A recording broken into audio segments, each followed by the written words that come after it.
الحمد لله نحمده ونستعينه ونستغفره ونعوذ بالله من شرور أنفسنا وسيئات أعمالنا من يهده الله فلا مضل له ومن يضلل فلا هادي له أشهد أن لا إله إلا الله وحده لا شريك له وأشهد أن محمدا عبده ورسوله أما بعد أعوذ بالله من الشيطان الرجيم بسم الله الرحمن الرحيم يا أيها الذين آمنوا اتقوا الله وقولوا قولا سديدا يا أيها الذين آمنوا اتقوا الله حق تقاته فلا تموتن إلا وأنتم مسلمون يا أيها الناس اتقوا ربكم الذي خلقكم من نفس واحدة وخلق منها زوجها وبث منهما رجالا كثيرا ونساء واتقوا الله الذي تساءلون به والأرحام إن الله كان عليكم رقيبا قال رب اشرح لي صدري ويسر لي أمري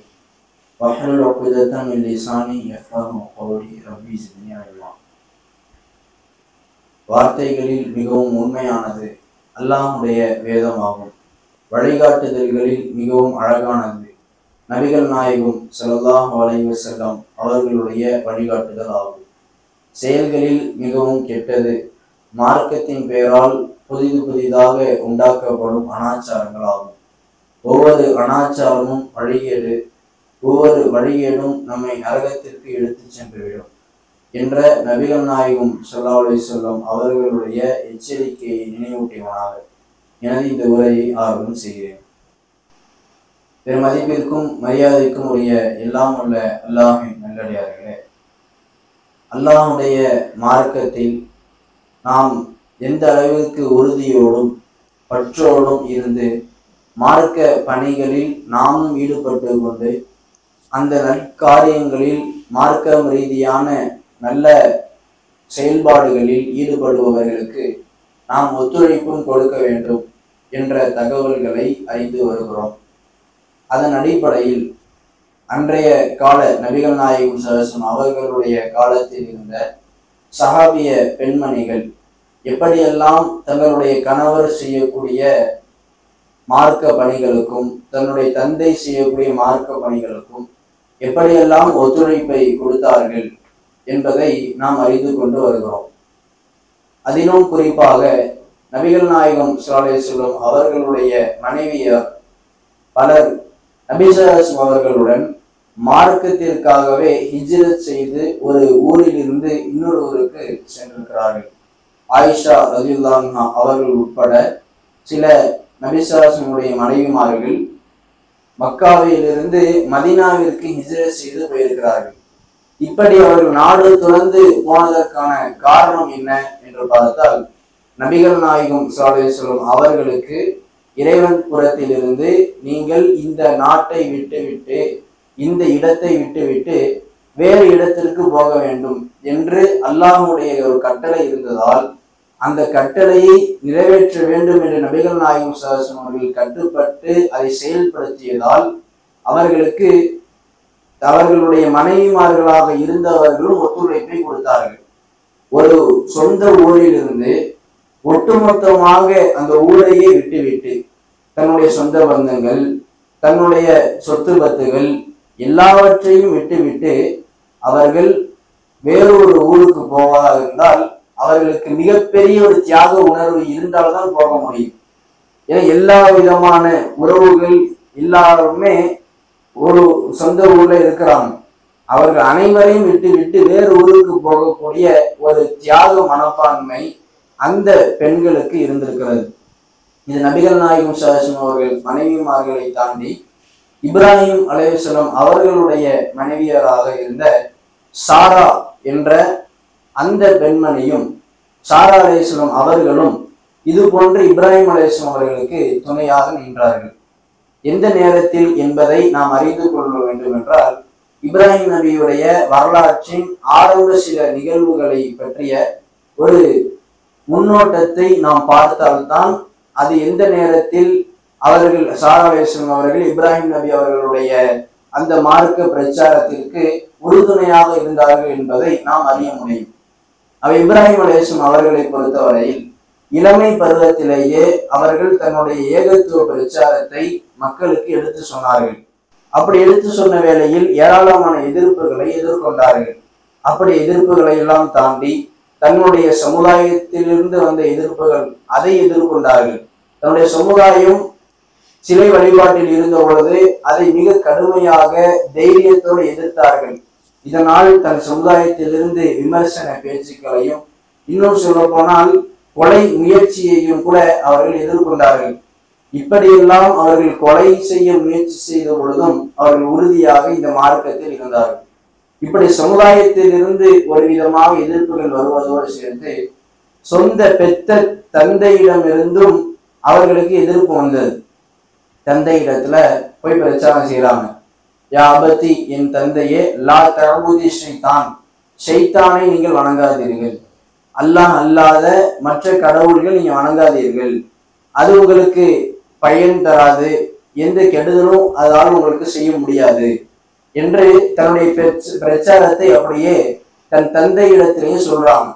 அப்பொழுது இப்ராஹிம் நபி அவர்களுடைய தந்தையான ஆசர் அவர்கள் என்ன சொல்றாங்கன்னா, நீ உன் பிரச்சாரத்தை நிறுத்தவில்லை என்றால், இல்லம் தன்தகி, இந்த பிரச்சாரத்தை நீ நிறுத்தவில்லை என்றால், இதிலிருந்து நீ விலகிக் கொள்ளவில்லை என்றால், இல்ல அர்ஜு மன்னக், நான் உன்னை கல்லால் எறிந்தே கொன்று விடுவேன் அப்படின்னு எச்சரிக்கிறாங்க.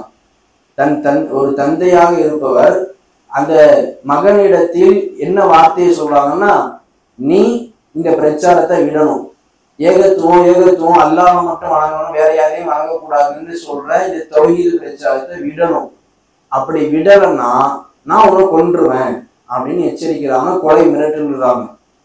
அடுத்ததும் சொல்றாங்க, வஹ்ஜுர்னி மலியா, என்னை விட்டு நீ தூரமாக எங்கேயாவது போயிடு அப்படின்னு சொல்றாங்க. இந்த மாதிரியான நேரத்துல இப்ராஹிம் அலைஹிஸ்ஸலாம் அவர்கள் என்ன முடிவு எடுக்கிறாங்கன்னா, சலாமுன் அலைக்கும், உங்கள் மீது சாந்தி உண்டாகட்டும் என்று சொல்லிவிட்டு அவர்கள் தன்னுடைய சொந்த ஊரிலிருந்து வேறு ஊருக்கு ஹிஜ்ரத் செய்து செல்கிறார்கள்.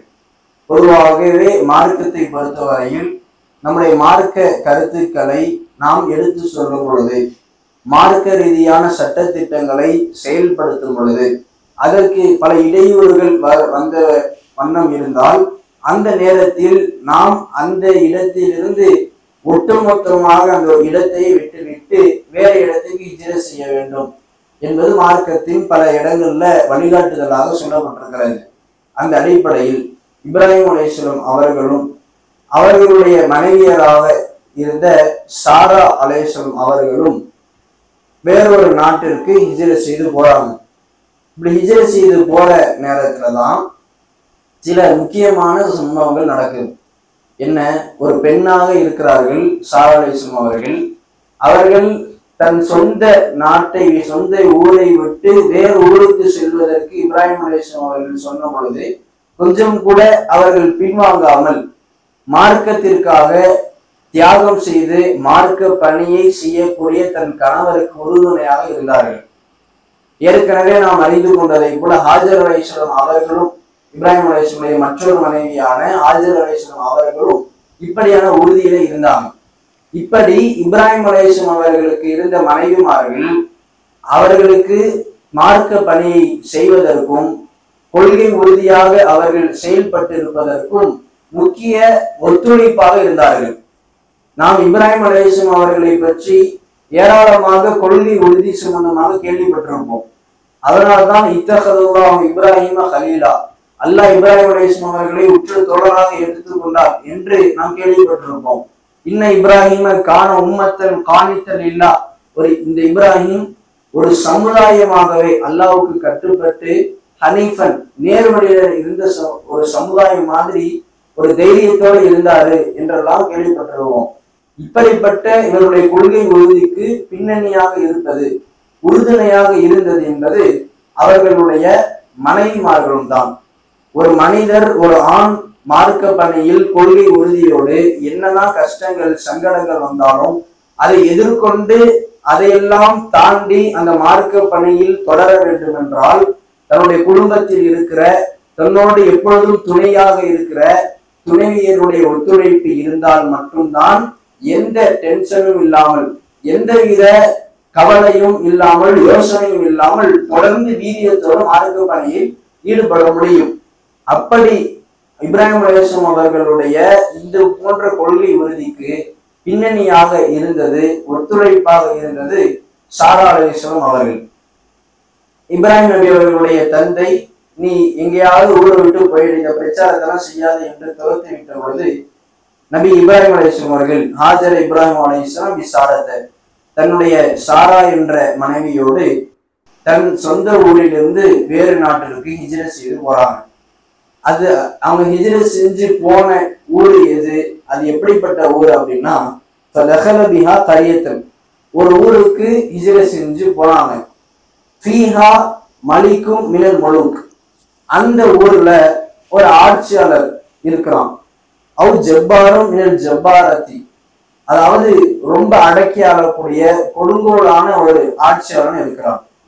இந்த ஆட்சியாளனுடைய மிகவும் மோசமான சிந்தனை என்னன்னா, அந்த ஊருக்கு புதுசா யாராவது கணவன் மனைவியாக வந்தார்கள் என்றால், அந்த கணவன் மனைவியாக வரக்கூடிய அந்த தம்பதியினர்களிடத்துல அந்த பெண் மனைவியாக இருக்கிற அந்த பெண் அழகாக இருந்தால், அந்த பெண்ணை தவறான முறையில் அவன் அடையக்கூடிய ஒரு முயற்சி ஈடுபடக்கூடிய மிக மோசமான கீழ்த்தரமான சிந்தனை கொண்டவனாக அந்த மன்னன் இருந்தான். இப்படிப்பட்ட வெட்கங்கெட்ட மன்னனாக இருந்த அந்த ஊரில இப்ராஹிம் அலைஹிஸ்ஸலாம் அவர்களும் அவர்களுடைய மனைவியும் வந்த செய்தி அவனுக்கு கிடைத்து விடுகிறது. அந்த நேரத்தில் அவன் என்ன முடிவெடுக்கிறான் என்றால், தஹல இப்ராஹிமு பி இம்ரஅத்தின் ஹிய மின் அஹ்ஸனி நிசாயி, அவனுக்கு சொல்லப்படுது இப்ராஹிம்னு ஒரு ஆள் வெளியூர்ல வந்திருக்கிறாரு, அவருக்கு அழகான ஒரு பெண்ணும் அவரோட வந்திருக்கிறாங்க அப்படின்னு அந்த மன்னனுக்கு சொல்லப்படுகிறது. அப்ப அவன் என்ன சொல்றான், ஃபாரிசல இலைஹி, இப்ராஹிம் அலைஹிஸ்ஸலாம் அவங்களுக்கு இப்ராஹிம்னு ஒரு ஆள் வந்திருக்கிறார்களே, அவரை கூப்பிடுங்க என்று இப்ராஹிம் அலைஹிஸ்ஸலாம் அவர்களை அழைக்கிறான். ஐயா இப்ராஹிம் அழைத்து என்ன கேட்கிறானா, மன் ஹாதி இல்லத்தி மாக்க, உன்னோடு இருக்கிற அந்த பெண்மணி யார் அப்படின்னு கேட்கிறான். இந்த நேரத்துல இப்ராஹிம் நபி அவர்கள் அது என்னுடைய மனைவிதான் என்று சொல்லிவிட்டால் அது தவறான பல செயல்பாடுகளுக்கு வழிவகுத்து விடும் என்பதால அந்த மன்னனுடைய புத்தியை, தவறான புத்தியை இப்ராஹிம் அலைஹிஸ்ஸலாம் அவர்கள் தெரிந்து கொண்டு புரிந்து கொண்டு, மனைவி என்று சொன்னால்தான் அவன் இது போன்ற தவறான விஷயங்கள்ல ஈடுபடுத்துவான். அதனால மனைவி என்று சொல்லாம என்ன சொல்றாங்கன்னா, கால உக்தி, அந்த பெண் என்னுடைய சகோதரி அப்படின்னு சொல்லிடுறான். அதுக்கு பிறகு சும்ம ரஜா இலைஹா, இப்ராஹிம் அலைஹிஸ்ஸலாம் அவர்கள் சாரா அலைஹிஸ்ஸலாம் அவர்களிடத்துல வந்து ஃபகால லா துகதிபி ஹதீசி, சாராவே நீ என்னுடைய செய்தியை பொய்ப்படுத்தி விடாதே. என்னன்னா, ஃபஇன்னி அக்பர்துஹும் அன்னகி உக்தி, நீ என்னுடைய சகோதரி அப்படின்னு அவன்கிட்ட நான் சொல்லி வச்சிருக்கிறேன், நீ என்ன பொய்ப்படுத்திடாத, அவங்க ஒன்றை கேட்டாலும் நீ என்னுடைய சகோதரி என்று சொல்லிக்கொள். ஆனா உண்மை இப்ராஹிம் அலைஹிஸ்ஸலாமுடைய மனைவி தான் சாரா அலைஹிஸ்ஸலாம் அவர்கள். இருந்தாலும் அங்க உள்ள சூழ்நிலை ரொம்ப மோசமாக இருப்பதால, அங்க உள்ள மன்னன் ரொம்ப கீழ்த்தரமாக இருப்பதால இப்ராஹிம் அலைஹிஸ்ஸலாம் அவர்கள் தன்னுடைய மனைவியான சாரா அலைஹிஸ்ஸலாம் அவர்களிடத்துல, உன்னிடத்தில் யாராவது கேட்டாலும் உனக்கும் எனக்கும் மத்தியில் என்ன உறவு என்று கேட்டால் சகோதரி தான் என்று நீ சொல்லிவிடு என்று இப்ராஹிம் அலைஹிஸ்ஸலாம் அவர்கள் தன்னுடைய மனைவியான சாரா அலைஹிஸ்ஸலாம் அவர்களிடத்துல சொல்றாங்க. இப்படி சொல்லிட்டு இன்னொரு விஷயத்தையும் சொல்றாங்க. ஏன் நம்ம இந்த மாதிரி ரொம்ப பயந்து பதற்றத்தோடு இருக்கிறோம் அப்படின்னா, வல்லாஹி இன் அலல் அருளி முஃமினுன் கைரி வ கைரகி, உன்னையும் என்னையும் தவிர ஈமான் கொண்ட யாருமே இங்க இல்லை அப்படின்னு ஒரு வார்த்தையை சொல்றாங்க. எல்லாருமே பல கடவுள் நம்பிக்கையில் இருப்பவர்கள், பல தெய்வங்களை வணங்கி வழிபடக்கூடியவர்கள். இப்படி இருக்கிற நேரத்துல நம்ம கொஞ்சம் ஜாக்கிரதையா தான் இருக்கணும் அப்படிங்கிறத சொல்லி புரிய வைக்கிறாங்க. இந்த இவருடைய வார்த்தையிலிருந்து உன்னையும் என்னையும் தவிர இந்த உலகத்தில் இந்த பூமியில யாருமே ஈமான் கொண்டவர்களால் இல்லை அப்படின்னு அவர்கள் சொல்வதன் மூலமாகவே நபி இப்ராஹிம் அலைஹிஸ்ஸலாம் அவர்கள் ஈமான் கொண்டதற்கு முதலில் உறுதுணையாக இருந்தவர்கள். இப்ராஹிம் அலைஹிஸ்ஸலாம் அவர்கள் சொன்ன ஏகத்துவ கொள்கையை முதலில் உள்ளத்தால் ஏற்றவர்கள். அவர்கள் செய்யக்கூடிய பிரச்சாரங்களுக்கும் அவர்கள் எதிர்கொள்ளக்கூடிய பிரச்சனைகளுக்கும் அவர்களோடு ஒத்துழைப்பாக துணையாக இருந்தவர்கள் சாரா அலைஹிஸ்ஸலாம் மட்டும்தான். வேறு யாருமே அவர்களுக்கு ஒத்துழைப்பு இல்லையே. சமுதாயம் இப்ராஹிம் அலைஹிஸ்ஸலாம் அவர்களை எதிர்த்து கொல்ல முயற்சித்து எரிக்கவும் செய்தார்கள். ஆனால் அல்லாஹ்வின் உதவியால் நெருப்பு அவர்களை தீண்டவில்லை. தந்தையாக இருப்பவர் கூட ஊரிலிருந்து விரட்டி விடுகிறார். இப்படி சமுதாயமும் தன்னை கைவிட்டு விட்டது, பெத்த தந்தையும் கைவிட்டு விட்டார். இப்படியான நேரத்தில் தனக்கு உறுதுணையாக இருந்தவர்கள் அந்த சாரா அலைஹிஸ்ஸலாம் என்ற அவருடைய மனைவி மட்டும்தான். இதை இவர்களுடைய இந்த வார்த்தையின் மூலமாகவும் நம்ம புரிந்து கொள்ள முடிகிறது. இந்த அளவிற்கு கணவருடைய மார்க்க பணிகளுக்கு ரொம்ப ஒத்துழைப்பாக சாரா அலைஹிஸ்ஸலாம் அவர்கள் இருந்து அவர்களோடு ஹிஜ்ரத்தும் செய்து வந்து, இப்ப இந்த ஹிஜ்ரத் செய்து வந்ததற்கு பிறகு அந்த மன்னரிடத்தில் இருக்கக்கூடிய இது போன்ற பிரச்சனைகளையும் எதிர்கொள்ளக்கூடிய நிலையில் இருக்கிறார்கள். இப்ப இப்ராஹிம் அலைஹிஸ்ஸலாம் அவர்கள் இந்த மன்னரிடத்துல என்னுடைய சகோதரி தான் அப்படின்னு சொல்லிட்டாங்க. இப்படி சொல்லியும் கூட அவனுடைய அந்த மன்னனுடைய வழக்கமான கீழ்த்தரமான புத்தி என்பது கணவன் மனைவியாக வரும்பொழுதுதான் அந்த பெண்ணை தவறான முறையில் அடைய முயற்சிப்பான். இந்த நேரத்தில் சகோதரி என்று இப்ராஹிம் அலைஹிஸ்ஸலாம் அவர்கள் சொல்லியும் கூட தவறான முறையில் அடைய சாரா அலைஹிஸ்ஸலாம் அவர்கள் அடைய அவன் முயற்சி செய்கிறான். எப்படி என்றால் ஃபகாலத் அந்த ஃபர்ஸலபிஹா இலைஹி ஒரு தூதுவரை சாரா அலைஹிஸ்ஸலாம் அவர்களிடத்தில் அனுப்புகிறான். ஃபகாம இலைஹா சாரா அலைஹிஸ்ஸலாம் அவர்கள் வருகிறார்கள். ஃபகாமத் தவல்லஅ வ துஸல்லி அல்லாஹ்வை சார்ந்திருந்து தொழுது ஒழு செய்துவிட்டு தொழுகிறார்கள். அந்த சாரா அலைஹிஸ்ஸலாம் அவர்கள் இறைவன் மீது முழுமையான தவக்குல் வைத்திருப்பவர்களாக இருந்தார்கள். அதனாலதான் அந்த மன்னனிடமிருந்து இப்ப அழைப்பு வருகிறது. அவன்கிட்ட அல்லாஹ் நம்மளை எப்படியாவது காப்பாற்ற வேண்டும் என்பதற்காக ஒழு செய்துவிட்டு தொழுது விட்டு அல்லாஹ்விடத்துல பிரார்த்தனை சேர்க்கிறாங்க. எப்படின்னா, அல்லாஹும்ம இறைவா இன் குன்து ஆமன்து பிக்க வபி ரசூலிக்க நான் உன்னையும் உன் தூதரையும் நான் நம்பி இருந்தவராக இருந்திருந்தால் வாஹ்சன்து ஃபர்ஜி இல்லா அலா ஜௌஜி என்னுடைய கணவனிடத்திலே தவிர மற்றவர்களிடத்தில் என் கருப்பை பேணி கொண்டிருப்பவர்களாக நான் இருந்திருந்தால் நீ ஃபலாத்து சல்லித் அலையில் காஃபிர அந்த காஃபிரை என் மீது சாட்டி விடாதே அப்படின்னு பிரார்த்தனை செய்யறாங்க. அப்ப அவருடைய அல்லாஹ்வை சார்ந்து இருக்கக்கூடிய பண்பு எப்படி இருந்திருக்கிறது? எந்த பெண்ணாக இருந்தாலும் இது போன்ற நெருக்கடியான சூழ்நிலையில் தான் மானவங்கப்படுத்தப்படுவோம் என்ற ஒரு பதற்றமும் பயமும் இருக்கக்கூடிய நேரத்தில் எல்லா பெண்களும் மனம் துவண்டு தளர்ந்து விடக்கூடிய நிலை இருக்கும் பொழுது வேறு வழியே இல்லை, இங்கே மாட்டிக்கொண்டோம் என்று இருக்கக்கூடிய சூழ்நிலையில் இப்பொழுது மன்னனுடைய அழைப்புக்கு நாம் செவிசாய்க்கவில்லை என்றால், பதிலுரைக்கவில்லை என்றால் அந்த கொடுங்கோலனிடமிருந்து கடுமையான தண்டனைகள், எதிர்ப்புகள், சித்திரவதைகள் வரும் என்ற ரொம்ப நெருக்கடியான சூழ்நிலையிலும் கூட அவர்களுடைய மனநிலை எப்படி இருக்கிறது? எல்லாம் நெருக்கடிதான். ஆனாலும் ஒழு செய்துவிட்டு தொழுது விட்டு இறைவனிடம் பிரார்த்தனை செய்வோம். அல்லாஹ் ஒரு நல்ல வழியை காட்டுவான். இறைவன் இந்த விதமான பிரச்சனைகள் இருந்து நமக்கு தீர்வை தருவான் என்ற நம்பிக்கையில் அல்லாஹ்விடம் பிரார்த்தனை செய்யலாம். என்ன பிரார்த்தனை? யா அல்லாஹ், உன்னை நான் நம்பி இருக்கிறேன், உன் புறத்திலிருந்து தூதராக வந்த இப்ராஹிம் அலைஹிஸ்ஸலாம் நான் நம்பி இருக்கிறேன். இது உண்மையாக இருந்தா நான் என்னுடைய கற்பொழுக்கத்தை பேணி இருக்கிறேன். இதுவும் உண்மையாக இருந்தால் இந்த காஃபிரை என் மீது சாட்டி விடாதே என்று அல்லாஹ்வின் மீது அந்த ரொம்ப நெருக்கடியான நேரத்தில் தவக்குல் வைத்து பிரார்த்தனை செய்தார்கள்.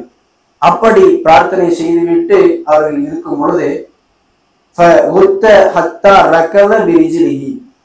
அந்த மன்னன் சாரா அலைஹிஸ்ஸலாம் அவர்களிடத்தில் நெருங்கும் பொழுது அவனுக்கு அப்படியே வலிப்பு நோய் வந்து விடுகிறது.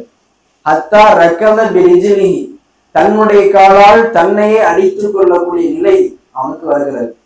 அல்லாஹ் செய்த அற்புதம். அவன் வரக்கூடிய கீழ்த்தரமான ரொம்பவும் வெட்கக்கேடான காரியத்திலிருந்து அல்லாஹ் சாரா அலைஹிஸ்ஸலாம் அவர்களை இப்படி காப்பாற்றுகிறான். அவன் அந்த மன்னன் நெருங்கும் பொழுது அவனுக்கு இப்படியான வழிப்புணை வந்து விடுகிறது.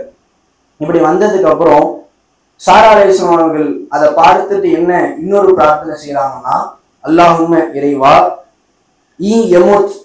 இந்த மன்னன் இப்ப மௌத்தா போயிட்டான்னா, நான் உன்னிடம் பிரார்த்தனை செஞ்சேன், அவனுக்கு இப்ப வலிப்பு நோய் இருக்குது, இவன் இப்போ இதே வலிப்பு நோயிலேயே இறந்து விட்டால் சமுதாயம் இந்த பெண் தான் அவளை அந்த மன்னரை கொன்றாள் அப்படின்னு மக்கள் பேசிடுவார்கள். மக்களுடைய மனநிலை பொறுத்தவரையில எல்லாருமே இப்ராஹிம் அலைஹிஸ்ஸலாம் அவர்களுக்கு எதிராக தான் இருக்கிறாங்க, எல்லாருமே மன்னனுக்கு ஆதரவாகத்தான் இருக்கிறாங்க. ஏன்னா இப்ராஹிம் அலைஹிஸ்ஸலாம் அவர்களையும் சாரா அலைஹிஸ்ஸலாம் அவர்களையும் தவிர வேறு எந்த ஈமான் கொண்டவரும் அந்த பகுதியில இல்லை. இப்படியாக இருக்கக்கூடிய நேரத்துல அந்த சாரா அலைஹிஸ்ஸலாம் அவர்கள் அல்லாஹ்விடத்துல அந்த சிச்சுவேஷனை புரிஞ்சு கொண்டு என்ன கேட்கிறாங்க அப்படின்னா, எல்லாருமே இப்ப தங்களுக்கு எதிராக சூழ்ச்சித்தான் செய்வார்கள் என்பதை ஆழமாக ஆக்கப்பூர்வமாக நுணுக்கத்தோடு புரிந்து கொண்டு, யா அல்லாஹ் இப்ப இவன் மரணிச்ச நிலை வந்துவிட்டால் ஒட்டுமொத்த பழி சுமத்தையும் தான் சுமக்க வேண்டிய நிலை ஏற்பட்டுவிடும் என்பதை அல்லாஹ்விடத்தில் முறையிட்டான். அதனால அல்லாஹ் அந்த வலிப்பு நோயிலிருந்து அந்த மன்னனை விடுவிக்கிறான். திரும்பவும் அவன் தவறான நிலைக்கு தவறான விதமாக சாரா அலைஹிஸ்ஸலாம் நெருங்கும் பொழுது திரும்பவும் சாரா அலைஹிஸ்ஸலாம் அவர்கள் முன்னறி கேட்டு அதே பிரார்த்தனை கேட்கிறான். அல்லாஹும்ம இன் குன்து ஆமன்து பிக்க வ பி ரசூலிக்க, இறைவா நான் உன்னையும் தூதரை நம்பி இருந்தால், வ அஹ்ஸன்து ஃபர்ஜி இல்லா அலா ஜௌஜி, என்னுடைய கணவரிடத்திலே தவிர மற்றவர்களிடத்தில் என் கருப்பை நான் பேணி இருந்தால், ஃபலா துஸல்லித் அலையில் காஃபிர, என் மீது இந்த காஃபிரான மனிதனை சாட்டி விடாதே என்ற பிரார்த்தனையை இரண்டாவது முறையாக சாரா அலைஹிஸ்ஸலாம் அவர்கள் அவன் தன்னிடம் நெருங்கும் பொழுது கேட்கிறார்கள். அவனிடமிருந்து பாதுகாப்பு பெறுவதற்காக இறைவனிடத்தில் முறையிடுகிறார்கள். இப்படி முறையிடும் பொழுது திரும்பவும்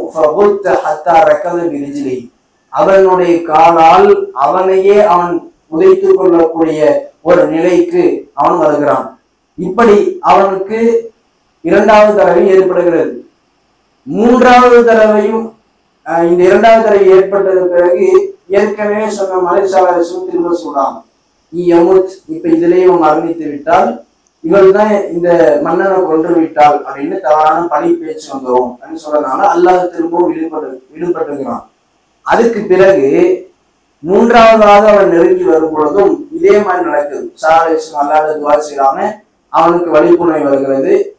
அந்த நேரத்துல மூன்றாவதாக இந்த மாதிரி அந்த மன்னனுக்கு ஏற்பட்ட பிறகு அந்த மன்னன் என்ன சொல்கிறான் என்றால், இர்ஜிஊஹா வல்லாஹி மா அர்சல்தும் இலைய இல்லா ஷைத்தானன்.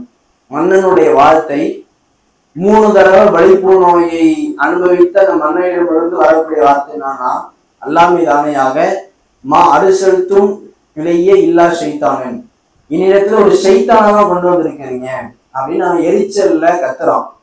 அவன் பட்ட அந்த அல்லாஹ் அவன் கொடுத்த அந்த தண்டனை காரணமாக அவன் எரிச்சல் அடைகிறான். வெறுப்படைந்து என்ன சொல்றான்னா, நீங்க என்கிட்ட வந்து ஒரு ஷைத்தானை கூட்டிட்டு வந்திருக்கீங்க அப்படின்னு சொல்லிட்டு, இர்ஜிஊஹா இலா இப்ராஹிம, இந்த பெண்ணை அவருடைய கணவராக இருந்த இவங்க யாரு கூட ஹிஜ்ரத் செய்து வந்தார்களோ அவர் இந்த இப்ராஹிம் இடத்திலே திரும்பி அனுப்பிடுங்க. வாழ்த்துஹா ஆஜர, இந்த பெண்ணுக்கு ஆஜர் என்ற ஒரு அடிமை பெண்ணையும் கொடுத்து விடுங்கள் அப்படின்னு சொல்றாங்க. இப்ப இதுல இருந்து நமக்கு என்ன விளங்குதுன்னா, ஒரு பெண்ணாக இருப்பவர்கள் தன்னுடைய கணவனுடைய மார்க்க பணியில் ஈடுபடும் பொழுது கணவனுக்கு வரக்கூடிய எதிர்ப்புகள் தனக்கும் வரும். கணவன் சந்திக்கக்கூடிய பலவிதமான சோதனைகளை தானும் சந்திக்கக்கூடிய நிலை வரும். இப்படி வரக்கூடிய நேரத்தில் ஒரு பெண்ணாக இருப்பவர்கள் கணவனுக்கு உறுதுணையாக உறுதிப்படுத்தக்கூடியவர்களாக எல்லா நேரத்திலையும் அவர்களுக்கு ஆறுதல் சொல்லக்கூடியவர்களாக இருக்க வேண்டும். இப்படியாக ஒரு பெண் இருக்க வேண்டும் என்பதற்காக தான் அல்லாஹ் தன் திருமறை குர்ஆனிலே சில வசனங்களில் பெண் என்பவர்கள் ஒரு ஆணுக்கான துணையாக அல்லாஹ் ஏற்படுத்தி வைத்திருப்பது என்பது அந்த மனிதன் நிம்மதி பெறுவதற்காக தான். பல கஷ்டங்கள் வரும் பொழுது அந்த நேரத்தில் ஆறுதல் அடைவதற்காக, மனதை நிம்மதிப்படுத்தக்கூடிய ஒரு காரணியாக அவனுடைய துணைவி இருக்க வேண்டும் என்று அல்லாஹ் சொல்கிறான். ஆயாத்தி அன் ஹலக்கலக்கும் மின் அன்ஃபுசிக்கும் அஸ்வாஜா, உங்களில் இருந்தே உங்களுக்கான துணைவியரை அல்லாஹ் ஏற்படுத்தி இருப்பது என்பது அல்லாஹ்வின் பல அத்தாட்சிகளில் ஒரு அத்தாட்சியாக இருக்கிறது. உங்களிலேயே ஒரு துணைவியை அல்லாஹ் ஏற்படுத்தி வைத்திருக்கிறான், அது இறைவனுடைய அத்தாட்சி. இன்னொரு இடத்தில் அல்லாஹ் இதை பற்றி சொல்லும்போது ஹலக்கனாக்கும் அஸ்வாஜா, உங்களை ஜோடிகளாகத்தான் இறைவன் படைத்திருக்கிறான் என்று அல்லாஹ் சொல்கிறான். இப்ப துணையை எல்லாருக்கும் அல்லாஹ் ஏற்படுத்தி இருக்கிறான். இது இறைவனுடைய அத்தாட்சியாக இருக்கிறது. எப்படியும் ஒரு ஆணுக்கு ஒரு பெண் துணைவியாக இருப்பார்கள். இதை இறைவன் ஏற்படுத்தி விடுவான். எதற்கு? லிதஸ்குனு இலைஹா, ஆண்களாகிய நீங்கள் அந்த பெண்களின் மூலமாக நிம்மதி பெறுவதற்காக, தங்களுடைய தேவையை நிறைவேற்றிக் கொள்வதை தாண்டி தனக்கு ஒரு துன்பம் என்று வரும் பொழுது அந்த துன்பத்தின் பொழுது கை கொடுக்கக்கூடிய, ஆறுதல் படுத்தி நிம்மதியாக்கக்கூடிய ஒரு நிலை ஒரு பெண்ணுக்கு வர வேண்டும். இதுதான் இறைவன் ஜோடிகளாக இந்த மனித சமூகத்தை ஏற்படுத்தியதற்கான காரணமாகவும் இருக்கிறது என்று அல்லாஹ் சொல்றான். இன்னொரு இடத்தில் முதல் மனிதர் ஆதம் அலைஹிஸ்ஸலாம் அவர்களை இறைவன் படைத்த பொழுது அந்த விஷயத்திலேயும் சொல்லும் பொழுது அவன் மண்ணை களிமண்ணிலிருந்து ஆதம் அலைஹிஸ்ஸலாமை படைத்தான். ஆதம் அலைஹிஸ்ஸலாம் அவர்களிடமிருந்து அவர்களுடைய துணைவியரை படைத்தான். எதற்கு? லியஸ்குன இலைஹா, அந்த துணையின் மூலமாக அவர் நிம்மதி பெறுவதற்காக அல்லாஹ் இப்படி படைத்தான் என்று அல்லாஹ் சொல்லி காட்டுகிறான்.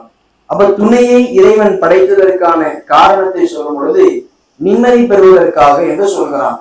நிம்மதி என்பது எப்ப கிடைக்கணும்?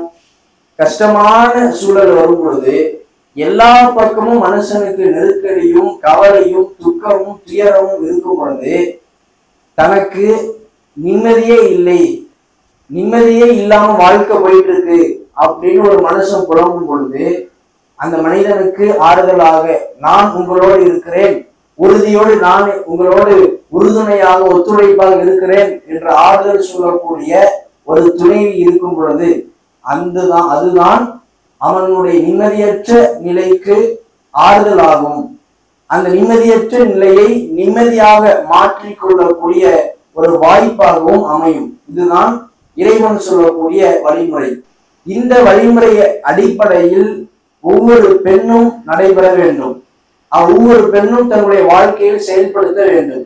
இப்படிதான் சாரா அலைஹிஸ்ஸலாம் அவர்கள் தனக்கு எவ்வளவுதான் கஷ்டம் வந்தாலும் ஒரு மன்னனிடமிருந்து மிகப்பெரிய மானபங்கத்தை ஏற்படுத்தக்கூடிய ஒரு அச்சுறுத்தல் ஏற்பட்ட பொழுதும் இந்த மார்க்கத்தை விட்டுட்டு மார்க்கத்துல இருக்கிறதுனாலதான் இப்படி இருக்குது, இந்த மார்க்கத்துல நான் இல்லைன்னு சொல்லிட்டா, இல்ல இந்த ஊர்ல இருந்து நான் வேற ஊருக்கு போறேன் என்று பின்வாங்கி விட்டால் அந்த பிரச்சனையிலிருந்து தப்பித்து விடலாம். ஆனாலும் தன்னுடைய கணவருக்கு எப்பொழுதும் துணையாக இருக்க வேண்டும் என்பதில் உறுதியாக இருந்ததோடு அவர்கள் அந்த அல்லாஹ்வின் மீது கொண்ட இறை அச்சத்தால், இறைவன் மீது கொண்ட அந்த உறுதியான நம்பிக்கையால் அதை எதிர்கொண்டார்கள். இப்படி எதிர்கொண்டதால இறைவனையே முழுமையாக சார்ந்திருந்ததால இறைவனையே சார்ந்திருந்து தன் கணவர் செய்யக்கூடிய மார்க்க பணிகளுக்கு எல்லா எதிர்ப்புகளையும் தாண்டி துணை நின்றதற்காக இறைவன் அவர்களுடைய நிலையை காப்பாற்றினானா இல்லையா? அந்த ஸ்பாட்ல அந்த மன்னனுக்கு வழிப்புறையை ஏற்படுத்தினானே, அவர்கள் அந்த மன்னனால் சாரா அலைஹிஸ்ஸலாம் அவர்களை நெருங்க முடியாத அளவிற்கு எல்லாம் ஏற்படுத்தினானே. அது ஒரு தடவையா 3 தடவைகள் இறைவன் அந்த அற்புதத்தை நிகழ்த்தினான் என்றால் என்ன காரணம்? முழுமையாக இறைவனை சார்ந்திருந்தால் இறைவன் எப்படியும் உதவி செய்வான். நபி இப்ராஹிம் அலைஹிஸ்ஸலாம் அவர்கள் நெருப்பு குண்டத்தில் போடப்படும் பொழுது யாராவது நம்புவாங்களா? நெருப்பு குளிரானது என்பதை. நெருப்பு என்பது சூடானதுதான். ஆனா இப்ராஹிம் அலைஹிஸ்ஸலாம் அவர்கள் எப்படியும் அல்லாஹ் என்ன காப்பாற்றுவான் உண்மையா நம்பினாங்க, உறுதியாக நம்பினார்கள். அதனால்தான் அல்லாஹ் யா நார், நெருப்பே கூனி பர்தம் வ ஸலாமன் அலா இப்ராஹிம், இது இப்ராஹிம் மீது நீ சாந்தியாகவும் குளிராகவும் மாறிவிடு என்று அல்லாஹ் மாற்றினானே. எப்படி இது நடந்தது என்றால் அல்லாஹ்வை உண்மையாக அவர்கள் நம்பியிருந்தார்கள். அதனால் நெருப்பு குண்டத்தில் அந்த சமூக மக்கள் போட்டு இப்ராஹிம் அலைஹிஸ்ஸலாம் அவர்களை எரிக்க வேண்டும் என்று முடிவு செய்து அதை செயல்படுத்தியும் அந்த நெருப்பே அவர்களுக்கு குளிராக மாறியது. இப்படி ஒரு அற்புதங்கள் ஒரு மனிதருக்கு நடக்கிறது என்றால் அவர்களுடைய மனைவிக்கு ஒரு பாதுகாப்பை இறைவன் அற்புதமான முறையில் நாம் நம்ப முடியாத விதத்தில் அல்லாஹ் நிகழ்த்தி காட்டுகிறான் என்றால் அவர்கள் கொண்டிருந்த ஈமானில் உறுதி அவர்களுக்கு இருந்தது. அப்படிப்பட்ட உறுதியோடு அவர்கள் செயல்பட்டதால் இறைவனின் உதவி நமக்கு வரும். இது போல நாமும் உறுதியோடு செயல்படும் பொழுது அந்த நேரத்தில் இறைவனுடைய உதவி நமக்கும் நம் குடும்பத்திற்கும் வரும். இம்மையிலையும் இறைவன் நம்முடைய எல்லா விதமான காரியங்களிலேயுமே நமக்கு பாதுகாப்பை தருவான். நம்முடைய எல்லா விதமான காரியங்களையும் சீரும் சிறப்புமாக ஆக்குவான். இறைவனுடைய மார்க்கத்தில் நாம் ஈடுபடுவதால் அந்த மார்க்கத்தை கடைபிடிப்பதால் நமக்கு வரக்கூடிய பிரச்சனைகளை நாம் உறுதியோடு நாம் எதிர்கொண்டால் அதன் மூலம் இறைவன் நமக்கு வெற்றி தருவான். ஈருலகிலும் இன்மையிலையும் மறுமையிலையும் அதற்கான பிரதிபலனை அல்லாஹ் ஏற்படுத்துவான். அப்படிப்பட்ட ஈருலகிலும் பெற வேண்டிய அந்த பிரதிபலனை முழுமையாக பெறக்கூடிய நன்மக்களாக அல்லாஹ் நம் அனைவரையும் ஆக்கி அருளுடைய பிரார்த்தனை நிறைவு செய்கிறேன். அஸ்ஸலாமு அலைக்கும் வரஹ்மத்துல்லாஹி வபரகாத்துஹு.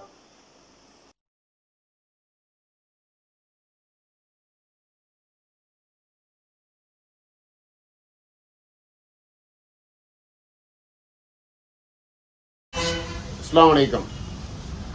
அதிரி மன்சூர் கடந்த 2.5 வருஷமாக கிரியேட்டிவிட்டி என்ற யூடியூப் சேனலில் அல்ஹம்துலில்லாஹ் சிறப்பான முறையில் நடத்திட்டு இருக்காங்க. அவசியம் சப்ஸ்கிரைப் பண்ணாதவங்க அவசியம் சப்ஸ்கிரைப் பண்ணிக்கிடுங்க.